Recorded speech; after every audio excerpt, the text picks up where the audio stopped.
শতাব্দীর কাছে আমার যেটা জানার আছে, শতাব্দী চাকরি করে, সার্ভিসে আছে এবং ঠিক ধ্রুবজ্যোতির মতোই ওর টাইমটাও, সার্ভিসের টাইমটাও একটা অত্যন্ত কি বলবো অনেকক্ষণের সময় এবং দেখা যায় যে মিটিং এর একদম শেষ লগ্নে হাঁপাতে হাঁপাতে এসে ঢুকছে আমাদের যে প্রোগ্রামগুলো হয়, কিন্তু কখনো মিটিং মিস হয়েছে শতাব্দী নেই এইরকম বোধহয় হয় না।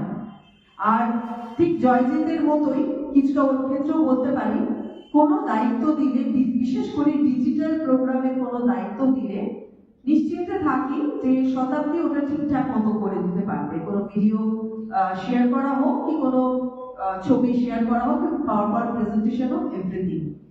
তো চাকরি করতে করতে এতটা ব্যস্ততার মধ্যে, ও সিঙ্গেল লেডি, ব্যস্ততার মধ্যে এই যে বিজনেসটার প্রতি ওর ভালোবাসা, এই যে প্রত্যেকটা মিটিং এর টানে আসা।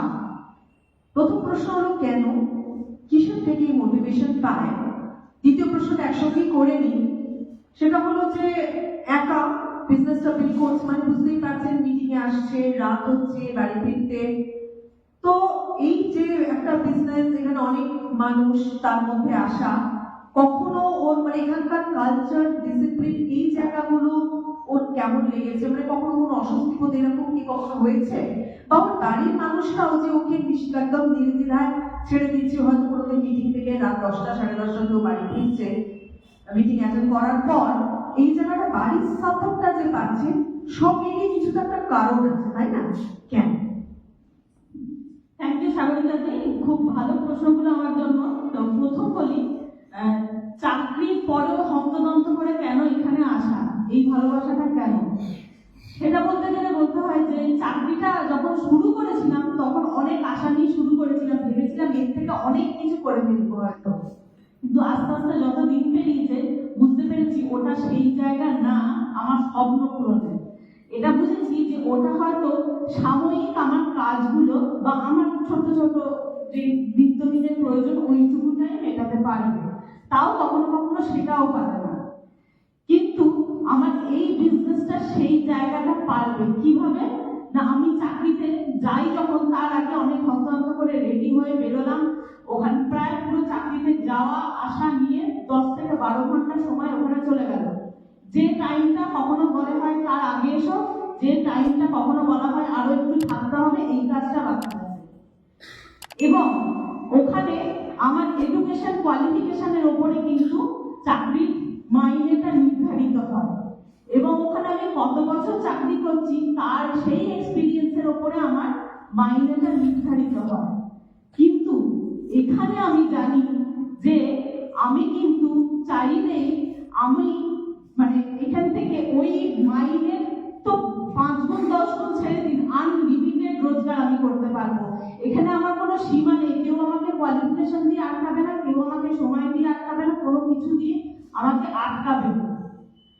দ্বিতীয় হচ্ছে সময়, এই যে বললাম এতটা সময় আমি চাকরিতে দিচ্ছি, কিন্তু আমরা আগের দিনে শুনেছি এখানে আমরা যদি খুব সিরিয়াসলি 15 থেকে 18 ঘন্টা প্রত্যেক দিন দিই না, তাতেই ব্যবসাটা অনেক সুন্দরভাবে করা যায়। আর তার সঙ্গে তো 24x7 মাথার মধ্যে থাকে, তার কারণ হচ্ছে ভালোবাসা, আর যেটা হচ্ছে সিকিউরিটি। এটা সব থেকে বড় জায়গা। আমি যেটা থেকে না, যেই দিনকে মানে আমি খুব কংক্রিট ভাবে ডিসিশন নিয়েছি যাই হয়ে যাক এখান থেকে আমি বেরোবো না।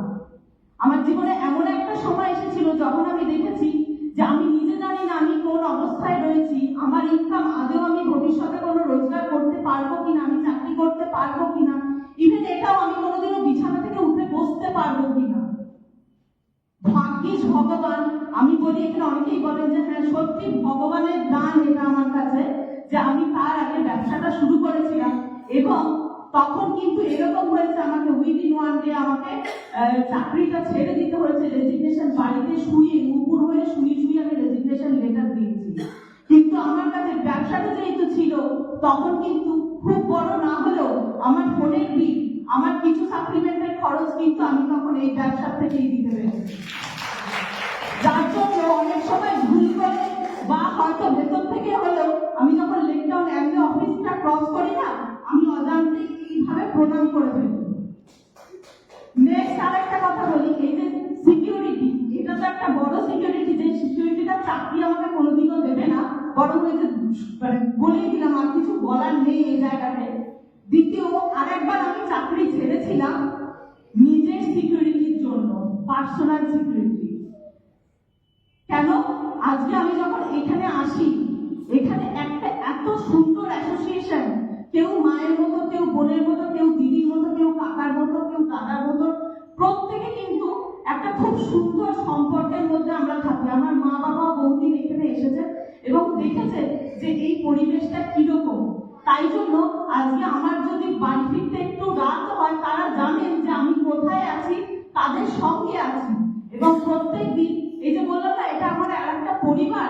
প্রত্যেকদিন যখন আমি এখান থেকে বেরোই, যেই দিনগুলো মিটিং থেকে ফিরতে রাত হয়, আমাকে কিন্তু আমার আপলাইন গাইড জিজ্ঞাসা করে যে তুই কিভাবে যাবি এবারে, আমার বাড়িতে একটু যেহেতু ভেতরের দিকে, তুই কিভাবে যাবি এবারে, আমি বলি।